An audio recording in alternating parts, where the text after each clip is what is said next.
Happy Monday, friends. I actually had to get up and get ready to be a productive member of society. I'm a school counselor, so I do not work in the summer. I have not been at my school since June 1st, 2nd, somewhere around in there. I lose track of days in the summer, so I don't really know what the last day I was at school.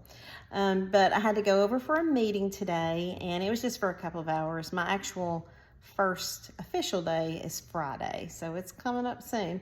But it was good. I got to, see some friends and some new coworkers, so it's all good. It was a good morning. But as I was going over there, I was listening to my Bible study. It's the Bible Recap by Terry Lee Cobble, and I highly recommend that. It really breaks the scripture down and explains it. And I've read through the Bible several times, but I feel like every time I do this Bible study each day, it brings out something that I never thought of or makes me think of something in a different way.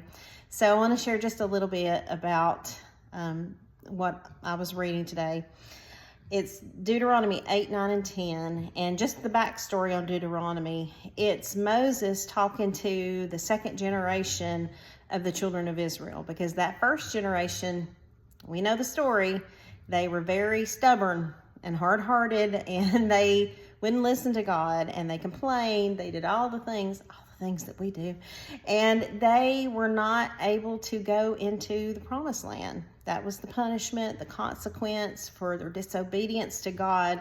So this is the generation that did not experience the parting of the Red Sea or all the miracles that, through Moses' hand that God did to get them out of Egypt. So Moses is just kind of going through the story so that they will remember and tell their children, and it'll be passed down through generations. So that's kind of setting the stage for Deuteronomy. So I want to focus on Deuteronomy 8, starting in verse 14. Be careful that your heart doesn't become proud and you forget the Lord your God, who brought you out of the land of Egypt, out of the place of slavery. He led you through the great and terrible wilderness with its poisonous snakes and scorpions, a thirsty land where there was no water. He brought water out of the flint rock for you. He fed you in the wilderness with manna, which your ancestors had not known, in order to humble and test you, so that in the end he might cause you to prosper. You may say to yourself, my power and my own ability have gained this wealth for me. But remember that the Lord your God gives you the power to gain wealth in order to confirm his covenant he swore to your ancestors, as it is today. There is so much in this. First, my mind goes to the fact that we have all been through things. We've all been through things. You know what I'm talking about. How many times have you been between a rock and a hard place, and it did not look good for you or for your family, and God wrought a miracle in your life? Just, nothing that you could comprehend humanly, or even think of humanly. It's just like God comes on the scene, brings the answer, gives you, whatever it is that you need, and a miracle comes out of it. It talks about, they were in the wilderness with all these poisonous snakes and scorpions, and, they survived that, and there was no water, and God gave them water. There was nothing to eat. They're in the middle of this wilderness. There was nothing to eat, and God provided the manna. How many times has God provided for us in miraculous ways that it's just, there's no explanation other than the fact that God performed a miracle.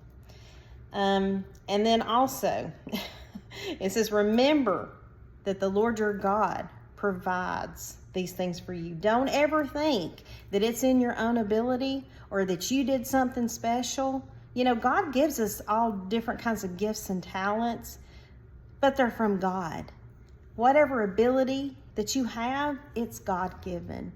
And you know what? I just want to give him praise for the things, for the miracles that he has worked in my life and my family.